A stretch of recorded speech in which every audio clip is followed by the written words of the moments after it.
할까, 믿음의 어른을 할까 이렇게 생각을 했었는데요. 근데 이 원래 장성한 사람이라는 얘기가 나오죠. 거기 11절에 보게 되면 그런 말이 나오거든요. 예, 장성한 사람이 되라는 의미가 이렇게 나와 있거든요. 그래서 이 장성한 사람을 하는데 이 부분적인 사람의 필요성을 얘기해야 되나 고민도 했는데요.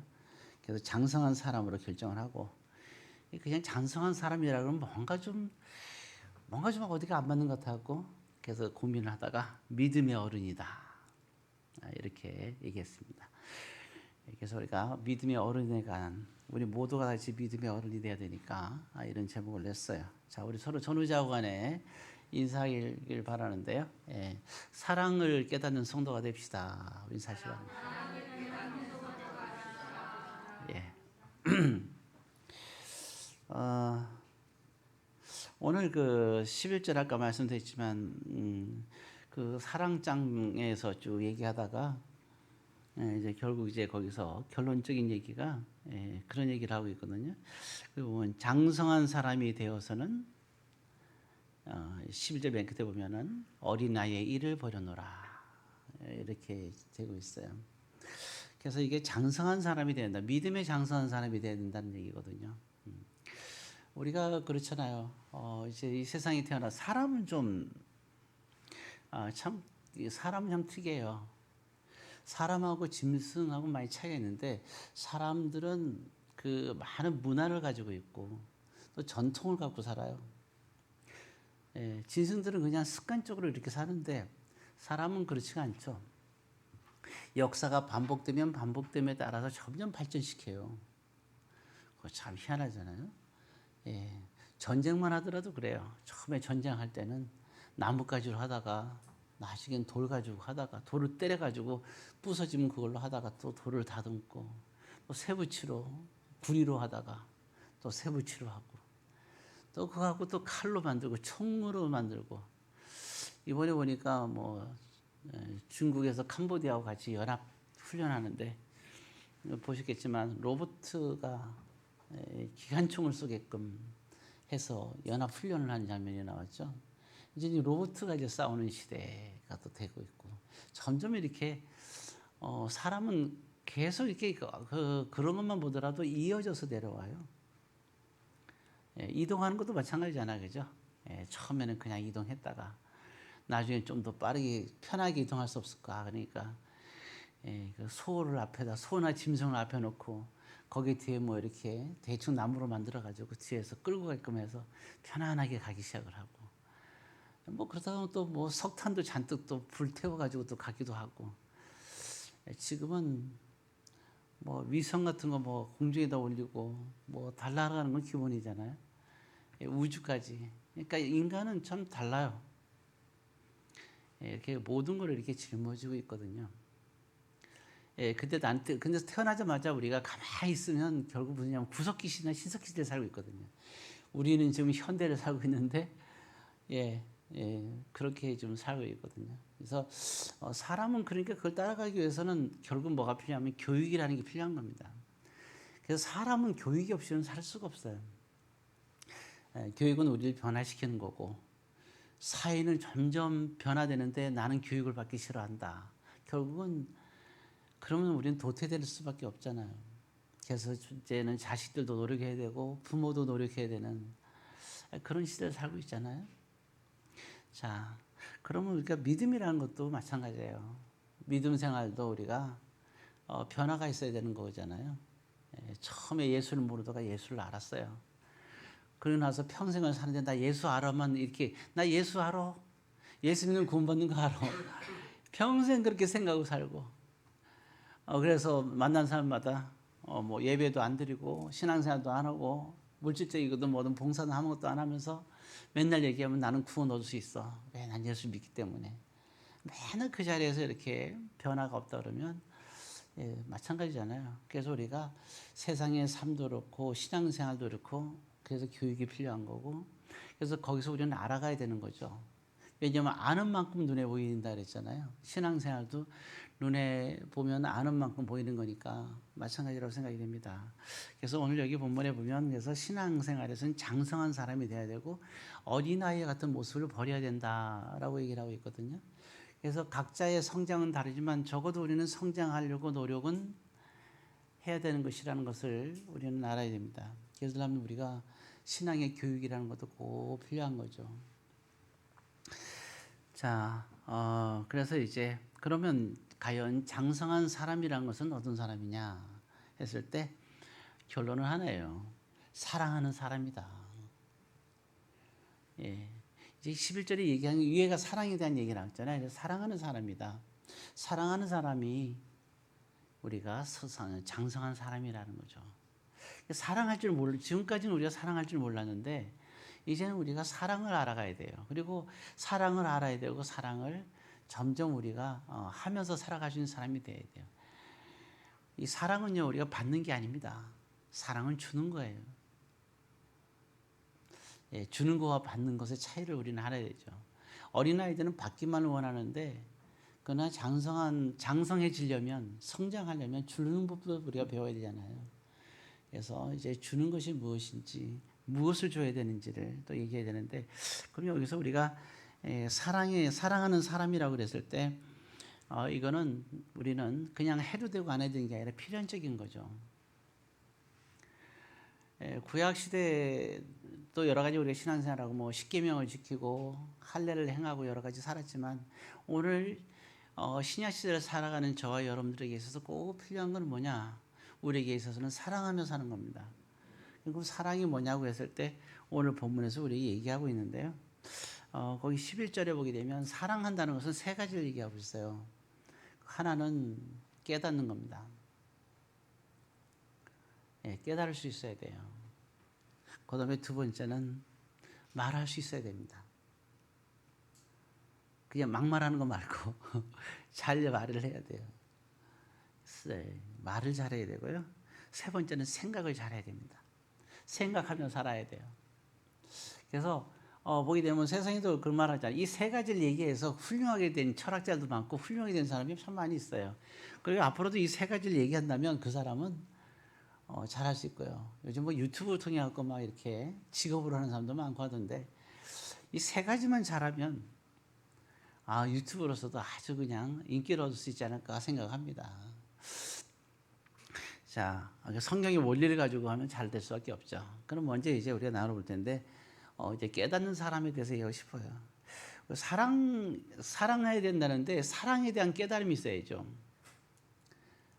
사랑에 대한 깨달음. 사랑해야 되는구나. 예. 그래서 이 깨달음이 참 우리에게 되게 중요한 거죠. 근데 사실은 이게 이 깨달음이 있어야 뭔가 우리가 변화가 되기 시작하는데 그건 사실은 은혜라고 생각을 해요. 오늘 저와 여러분들이 이 자리에서 사랑에 대한 얘기를 나누고 있어요. 근데 글쎄요, 제가 이제 원할 때는 여러분들이 다 이 사랑이라는 거는 해야 되는 거구나. 또 사랑은 줘야 되는 거구나. 그래서 주는 것이 받는 것보다 더 낫다 이런 말은 그 예수님의 그 아주 명언이잖아요. 그 말은 바로 사랑은 주는 거라는 거예요. 내 이웃이 누구냐? 그때도 비유에다 결국은 뭐냐면 사랑을 주는 사람이 이웃이다. 네가 이런 사람이 되라. 예, 그렇게 얘기를 한 거고요. 그래서 이게 그걸 깨달아야 되는 거죠. 그 사람이 은혜를 받은 사람이죠. 진짜 은혜를 받았다면 사랑을 해야 되는 거구나. 사랑하는 사람이 장성하다고 했으니까. 그래서 사랑의 필요성을 깨닫는 것이 우리는 굉장히 중요해요. 근데 사실은 보게 되면 오늘 본문에도 보게 되면요. 2절과 3절에서 나오는 여기 1절과 2절에도 나오는데 그 얘기가 1절에서 얘기하는 게 있어요. 자, 어떤 사람이냐면 방언에 대한 얘기입니다. 신앙생활 방언이 얼마나 중요해요. 방언은 그냥 하는 게 아니잖아요. 그죠? 예, 방언이 임함으로 인해 가지고 꼭 해야 되는 건 아니에요. 그것도 하는 것이 나쁜 것은 아니에요. 방언을 이렇게 하게 됨으로 인해서 뭘 깨닫게 되죠? 이상한 언어를 하게 되잖아요. 근데 내가 하고 싶은 게 아니잖아요. 그럼 결국 뭐예요? 이게 하나님께서 입을 터지게 해야 방언이 나오는 거잖아요. 이게 그럼 천사의 이제 소리라고 얘기를 하는데 처음에는 뭐 얘기할 때는 내가 이제 하면서 무슨 소리인지 모르겠잖아. 방언 처음 하게 되면 그러잖아요. 이게 뭔 소리지? 방언을 하면서도 뭔 뜻인지 몰라. 진짜 방언은 자기가 처음에 얘기하면 잘 모르잖아요. 근데 계속 방언을 하다 보면 나중에는 말도 좀 더 명확해지고 아름다워지고 그 뜻이 무엇인지를 나중에는 알게 되잖아요. 그게 방언이죠. 근데 처음부터 방언하면서 그 뜻이 뭔 줄 아는 사람은 수상한 사람이에요. 예. 뭐 나쁜 건 아니에요. 그래서 방언은 두 가지가 있어요. 처음에 하면서 아는 사람, 하면서 모르는 사람. 하면서 아는 사람은 방언을 너무 하고 싶어서 만들어진 언어. 그것도 참 좋은 거예요. 구분할 필요가 없어요. 그리고 또 어떤 방언은 얘기했는데 처음에 무슨 뜻인지 몰라요.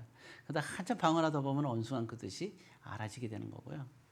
예, 방언은 또 정확하게 언어로 되죠. 어떤 사람은 방언하는데 영어로 방언하는데 영어로 생판하던 사람이 영어를 기가 막히게 하는 거예요. 옆에 영어 잘하는 사람이 딱 들으니까 다 알아듣는 거예요. 이 사람 어디 언제부터 영어를 배웠지? 이렇게 영어를 잘해? 능숙하게 하는 거예요. 예, 그런 경우도 많이 있어요. 어떤 사람은 뭐 어느 저기 무슨 아프리카 어디 이상한 언어를 해갖고 제가 한번 기도한 적이 있어요. 영어를 하도 하고 싶어갖고 하나님께 기도할 때 하나님 저는 영어입니다. 저희 방언이 영어입니다. 이상한 방언을 했어요. 근데 예, 그 제 마음대로 되는 게 아니더라고요. 어찌되었든 방언에 관한 거, 이 방언은 예, 그게 굉장히 중요한 거죠. 하나님께 주시는 거니까 얼마나 큰 은혜예요. 예, 어찌되었든 그러한 이제 방언에 대한 거를 예, 또 방언도 유창하게 하고 싶긴 하잖아요. 저도 방언에 대해서 유창하게 하고 싶었어요. 하나님 지향이면 영어로 그냥 유창하게 영어도 안 주시고 유창한 거는 뭐 유창하게 된 것 같긴 한데 하여튼 그래요. 근데 좀 뭐 희한해요. 알아듣긴 알아듣는데 참 이게 도대체 뭔 소리인지 알 수가 없는 거예요. 어느 나라 언어인지도 모르겠고 하여튼 그랬던 경험이 있습니다. 자, 그런데 문득 그런 생각이 드는 거예요. 방언을 하니까 좀 특별한 건가? 내가 특별한 건가? 믿음은 아니죠. 뭔가 특별한 삶인 것 같다. 하나님이 나만 택했나? 뭐 이런 생각도 했는데요. 예, 나중에 이렇게 신앙생활 하다 보니까 깨달은 게 있어요. 오죽 하나님에 대한 믿음이 없으면 방언을 주겠나? 예, 저 같은 경우 그랬어요. 다 그런 건 아닌데 저 같은 경우는 그랬습니다. 야, 방언을 줘야 하나님이 있다는 걸 믿는 존재니까 그래. 방언 주니까 이제 좀 믿어진다 하면서 이제 방언에 대한 그런 생각을 했습니다. 그리고 나서는 이제 방언을 잘 제가 안 하게 됐어요. 왜냐하면 방언을 안 하고 그냥 또박또박 기도를 해도 큰 문제가 없었기 때문에 그렇게 기도를 하게 됐죠. 자, 뭐 기도에 대한 건 나중에 좀 더 이제 추가하지만 이제 간단하게 말씀드린 거고요. 좀 더 설명이 필요하겠죠. 자, 그 다음에 이제 그러니까 이 방언이 얼마나 중요한가, 그리고 얼마나 하나님의 은혜가 깊었는가. 그 방언은 그냥 주어지는 게 아니거든요. 방언이 정말 하나님에 대한 사모함과 방언이 주어지길 기도하고 간절하게 기도하고 큰 목소리로 기도하고 참 노력을 많이 해야 돼요. 예, 그래야지 방언이라는 게 주어지거든요. 대체적으로 아는 그런 사람도 있겠지만 그건 특별한 사람이고 정말 그렇게 기도로 간절해야 되거든요. 적어도 무릎 꿇고 적어도 하루에 최하 4시간에서 7시간, 심지어 많을 때는 10시간 기도해야 주어지는 게 방언이란 말이에요. 그래서 정말 그 기도도 노력이 돼야지 방언이 되어지니까 이 신앙의 열정은 이루 말할 수가 없죠. 그런데 오늘 성경에 말할 때 이렇게 큰 은혜의 방언을 한다 하더라도 사랑이 없으면 무슨 소용이 있느냐, 이 얘기를 하고 있는 거예요. 그 다음에 지성이에요. 모든 지식, 하나님에 대한 모든 지식, 성경이 알지 그냥 다 알아요.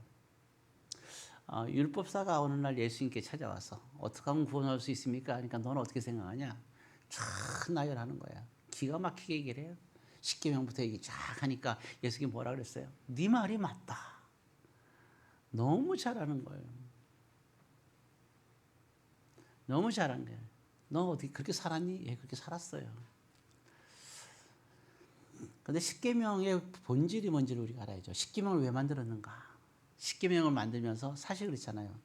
1계명부터 3계명까지 하나님을 사랑하라고 만들었고 4계명은 그게 있잖아요. 네 몸으로 직접 하나님의 시간에 하나님의 시간, 하나님이 정한 장소에서 하나님이 너에게 인도한 교회에서 네가 그 자리에서 네가 희생과 헌신하며 그 자리에 앉아 있다면 그걸로 나한테 증거를 보이는 게 그게 4계명이잖아요. 그 참 주의를 지킬 수가 없는 거잖아요. 그 주의를 위해서 모든 걸 희생할 수 있냐는 거죠. 멈추고 그걸 나에게 보여라. 그게 하나님에 대한 사랑, 4계명이에요. 근데 5계명 부모부터 시작해서 이웃에 대한 거, 이웃을 사랑해. 그러니까 십계명의 그 근본 원인은 사랑에 대한 얘기고 서로 사랑하라고 주는 거란 말이죠. 십계명 자체가. 근데 이 율법사는 다 알고 있어요. 근데 그 속에는 진짜를 뭘 몰랐어요? 이웃에 대한 사랑을 모르는 거예요. 그러니까 예수님께서 그분에게 뭐라 그랬어요? 율법사에게 네가 부자니까 네 재산을 팔아서 가난한 자에게 나눠줘. 구제해라. 그때 뭐라 그랬어요? 시험에 들어가지고 예수님이 떠나죠. 정말 그 마음속에 뭐가 있어요? 다 아는데 뭐가 없어요. 다 알아요. 구약을. 사랑이 없어요. 여기 보게 되면 2절에 모든 지식이 있어도 소용없다는 거예요. 뭐가 없으면. 사랑이 없으면 무슨 유익이 있겠느냐. 이렇게 얘기하는 거예요. 자, 그러면서 이제 그 아주 중요한 여기서 얘기하는데 우리가 여기서 한 가지 우리가 분명히 이제 알게 있는 거예요. 자, 그래서 거기 이제 13장 2절에 보게 되면 2절에 보게 되면 거기 그 2절에 그 보면은 또 산을 옮길 만한 요소부터 좀 읽어볼까요? 또 산을 옮길 만한 모든 믿음이 있을지라도 사랑이 없으면 내가 아무것도 아니에요. 자, 믿음에 관한 얘기도 있죠. 모든 믿음이. 예수님께서 늘 고칠 때 그러셨죠. 보면은 안전병이가 오든 문둥병자가 오든 아니면 중풍병자가 오든 나면서 안전병이 됐어도 항상 뭐래요? 이유는 하나. 그들을 고쳐줄 때 하시는 말씀이 내 믿음대로 되지어다. 믿음의 역사에 대해서 얘기하고 있어요. 믿음이 적은 자들아.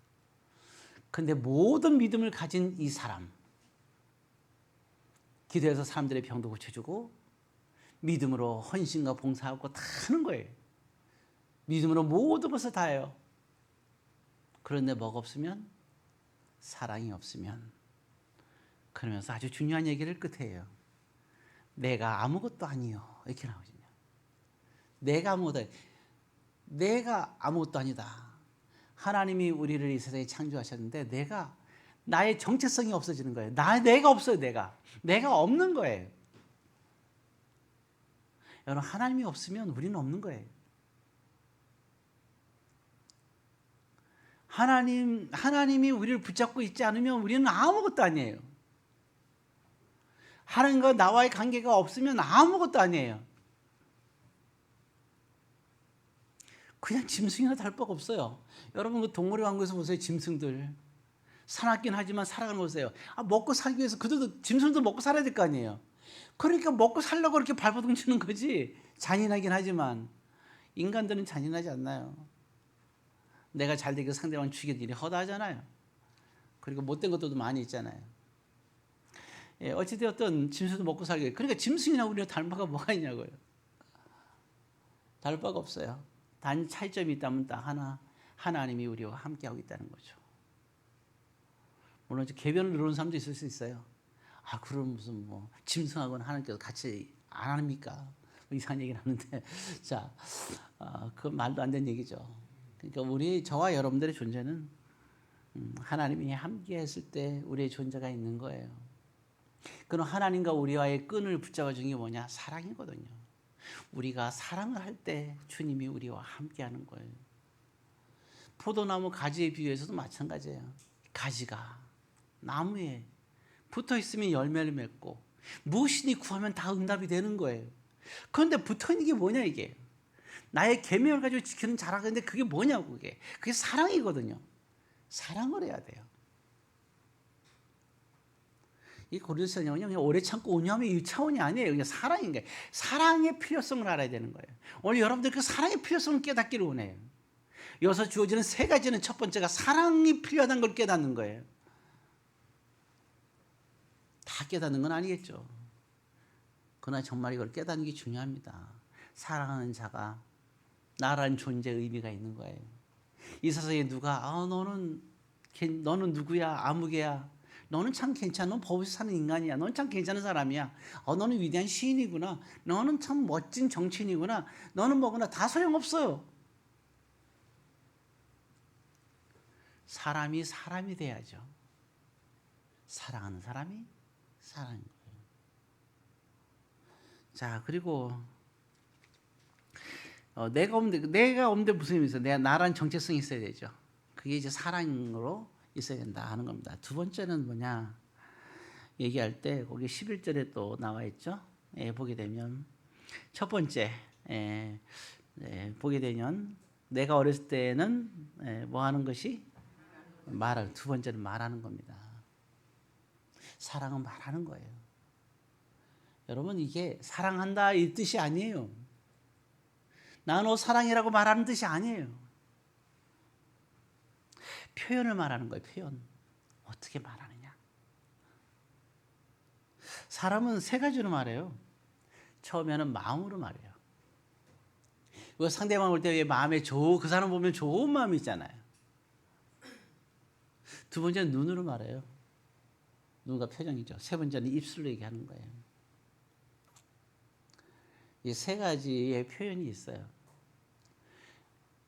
보통 보게 되면 이제 사기치는 사람들은 어때요? 입술로는 어떻게 만날 때 잘할까요, 못할까요? 아주 뱀의 혓바닥처럼 아주 잘하겠죠? 꿀송이처럼. 눈은 어때요? 아주 눈에 눈웃음을 그렇게 치겠죠? 근데 뭐가 거짓이에요? 마음의 표현이 달라요. 지혜로운 사람은 이거를 구분할 수 있어야 돼요.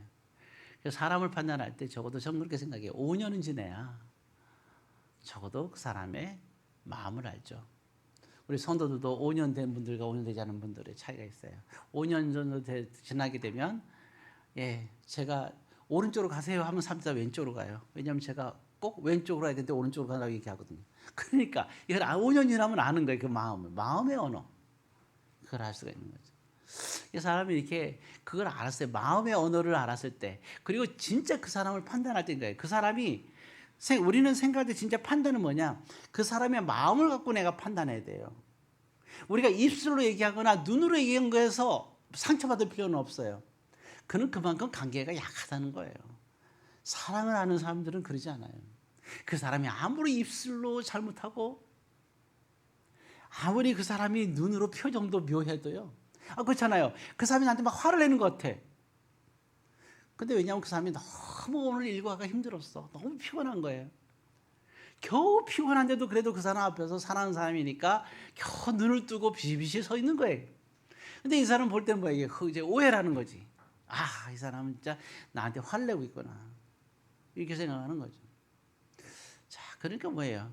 그러니까 거기서 우리가 얘기할 때 우리가 입술로 하는 말은 말일 뿐이다. 그런 말씀 드리는 거예요. 그렇잖아요. 말은 말일 뿐이다.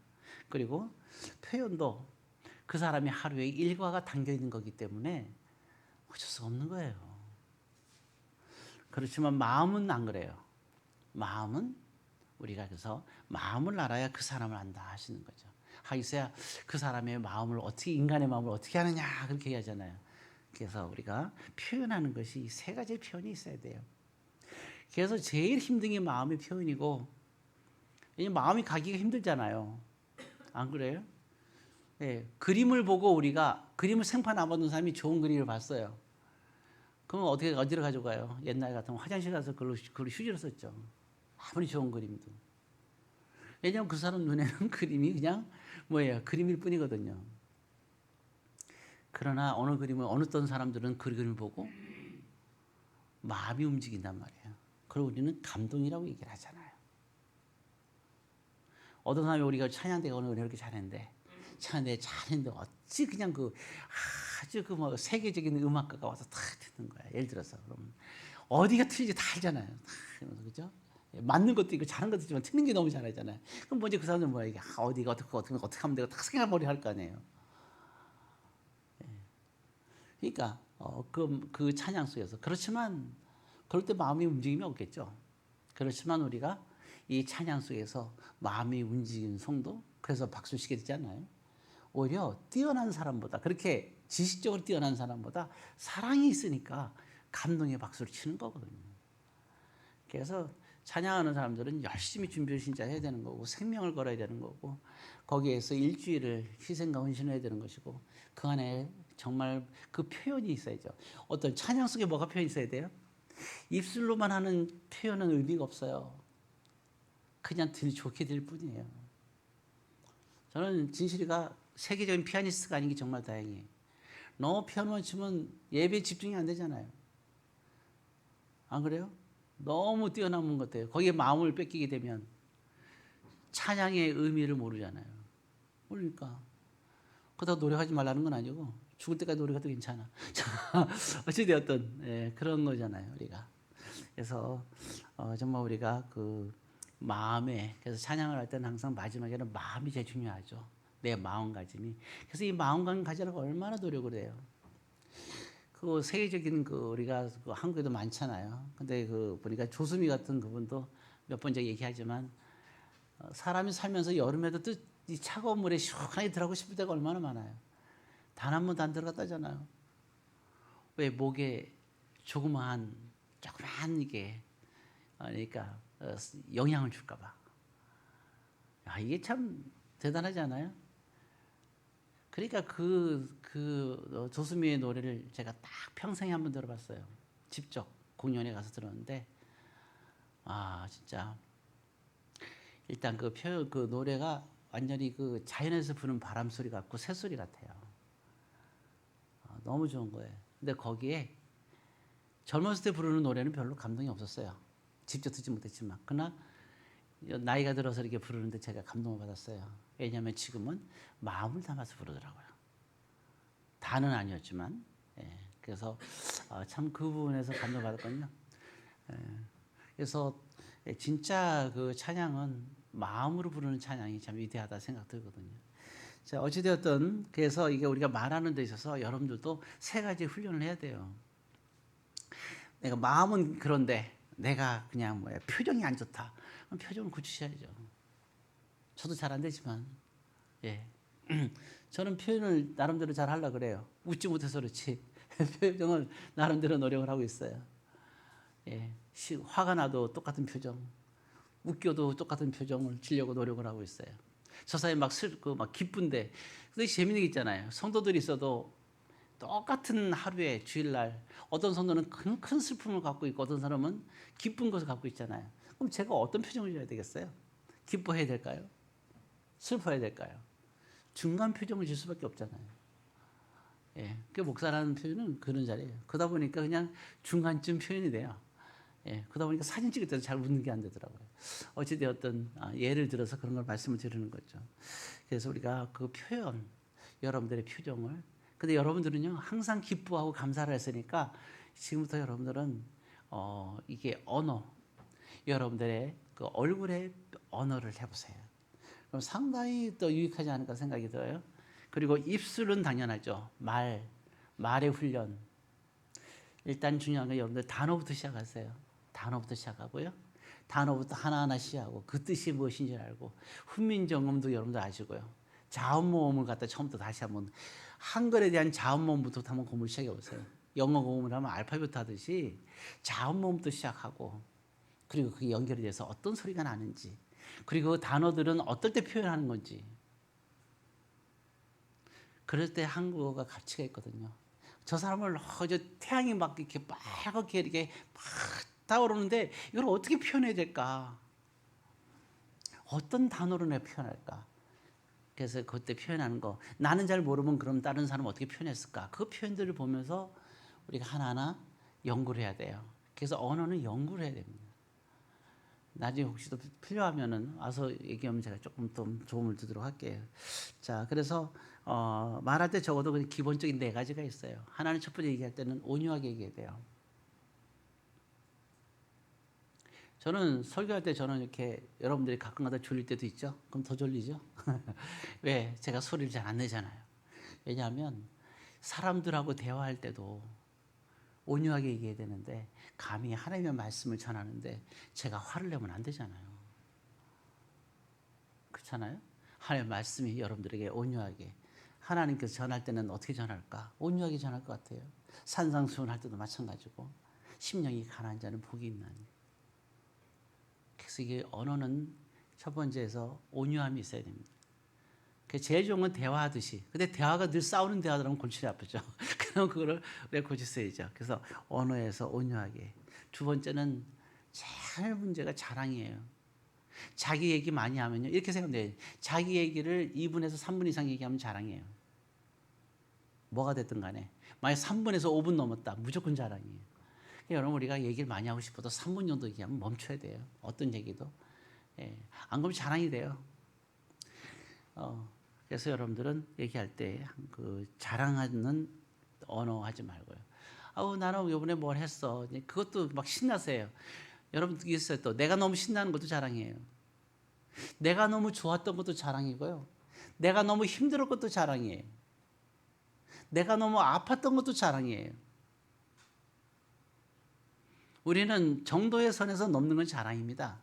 그래서 정도에서만 얘기를 하고, 그래서 넘는 거는 내가 가슴에서 내가 갖고 살아야 돼요. 내가 아무리 아프다고 해도 사람들이 그만큼 나를 느낄까요? 천만에 맞습니다.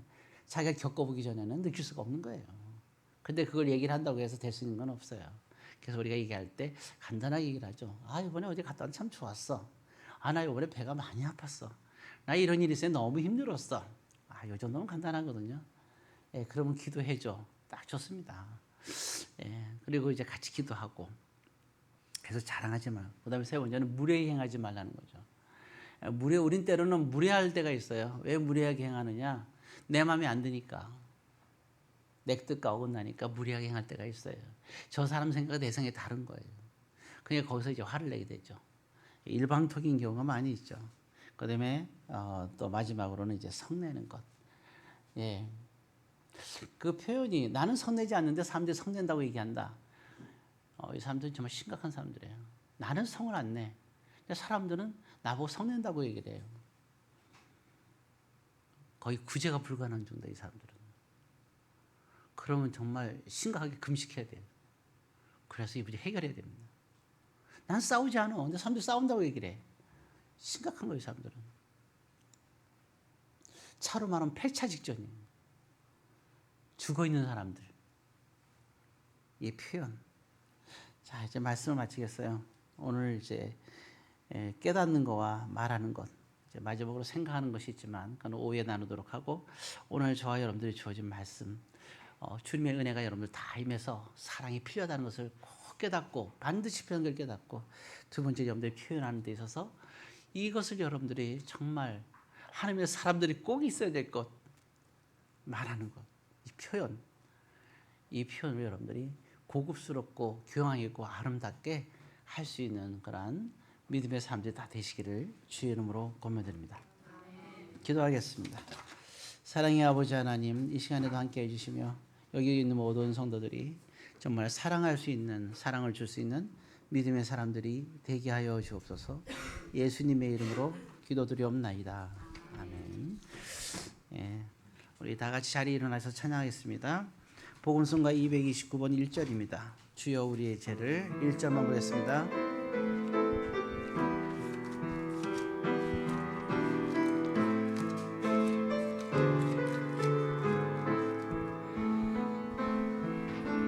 주여 우리의 죄를